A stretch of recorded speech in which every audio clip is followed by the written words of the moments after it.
오늘의 말씀 에스더 4장 4절에서 17절까지 말씀입니다. 에스더의 시녀들과 내시들이 에스더에게 가서 모르드게가 당한 일을 말하니 왕후는 크게 충격을 받았다. 에스더가 모르드게에게 옷을 보내며 굵은 베옷을 벗고 평상복으로 갈아입기를 권하였지만 모르드게는 듣지 않았다. 에스더는 왕이 자기를 보살피라고 보내준 궁전 내시 가운데서 하닥을 불러서 무엇 때문에 모르드게가 괴로워하는지 왜 그러는지 알아보라고 하였다. 하닥은 대궐 문 앞 도성 광장에 있는 모르드게에게 갔다. 모르드게는 자기에게 일어난 일을 처음부터 끝까지 하닥에게 모두 이야기하였다. 하만이 유다 사람을 모조리 없애려고 왕의 금고 출납을 맡은 관리들에게 주어 입금하겠다고 약속한 돈의 정확한 액수까지 밝혔다. 모르드게는 수산성에 선포된 유다 사람들을 진멸시키라는 칙령의 사본을 하닥에게 건너주면서 에스더에게 그것을 보이고 설명하여 드리라고 하였다. 또한 모르드게는 에스더가 직접 어전에 나아가서 왕에게 자비를 구하고 최선을 다하여 자기 결의를 살려달라고 탄원하도록 하닥을 시켜서 부탁하였다. 하닥은 돌아가서 모르드게에게 들은 이야기를 에스더에게 전하였다. 에스더는 다시 하닥을 보내서 모르드게에게 이렇게 전하라고 하였다. 임금님이 부르시지 않는데 안뜰로 들어가서 왕에게 다가가는 자는 남자든지 여자든지 모두 사형으로 다스리도록 되어 있습니다. 이러한 법은 모든 신하들과 왕이 다스리는 모든 지방 백성들이 다 알고 있습니다. 다만 임금님이 금으로 만든 호를 내밀어서 목숨을 살려주실 수는 있습니다. 그런데 임금님이 나를 부르지 않으신 지가 벌써 30일이나 되었습니다. 하닥 일행이 에스더의 말을 그대로 모르드게에게 전하니 모르드게는 그들을 시켜서 에스더에게 다음과 같이 전하라고 하였다.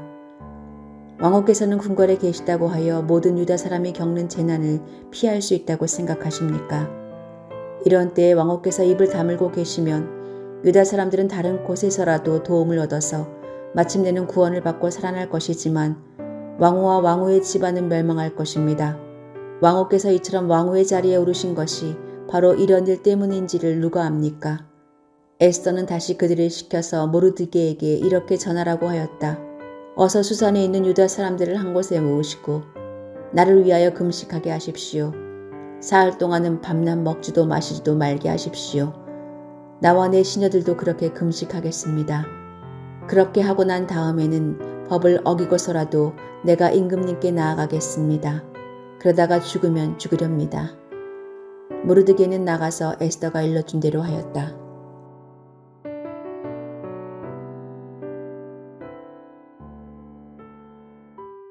단 한 번 사용되기 위해 만들어지는 것들이 많이 있습니다.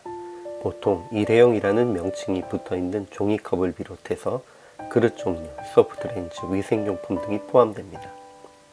대부분은 싼 값의 재료로 부담 없이 그리고 편리하게 사용하기 위해 만들어집니다.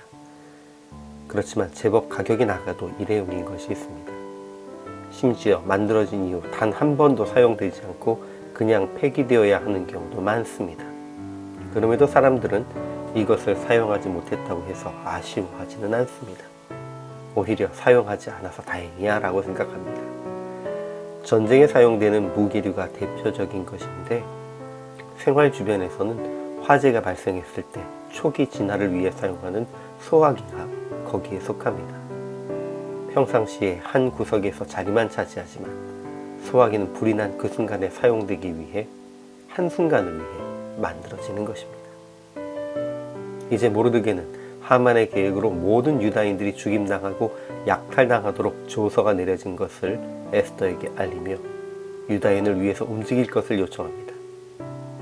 에스더가 30일 이상 왕에게 부름을 받지 못했고 스스로 왕을 만나러 나아가는 것은 죽음을 각오해야 하는 것이기에 주저했지만 모르드게는 내가 왕후의 자리를 얻은 것이 이때를 위함이 아닌지 누가 알겠느냐라는 말 한마디로 에스더를 움직였습니다. 에스더는 유다인으로서 상상도 하지 못했던 페르시아 왕후의 자리에 앉았지만 이것이 어떤 의미인지 무엇을 위한 것인지 알지 못하고 있었을 것입니다. 그러던 것을 모르드게의 한마디가 깨닫게 하였고 에스더는 유다인들 모두가 죽임을 당할 수 있는 절체절명의 순간에 자신의 역할을 감당하기로 결심하고 기도를 부탁했습니다. 평생을 주의 도구로 쓰임받을 수 있고 단 한순간 주의 뜻에 따라 쓰임받는 것으로 그 역할을 다하는 사람도 있을 것입니다. 그러나 평생 쓰임받는 것도 또 단 한순간을 위해 준비되고 쓰임받는 것도 모두 하나님의 계획 안에 있는 것이며 어느 쪽이 더 큰 비중을 차지하는지 견주는 것은 의미가 없습니다.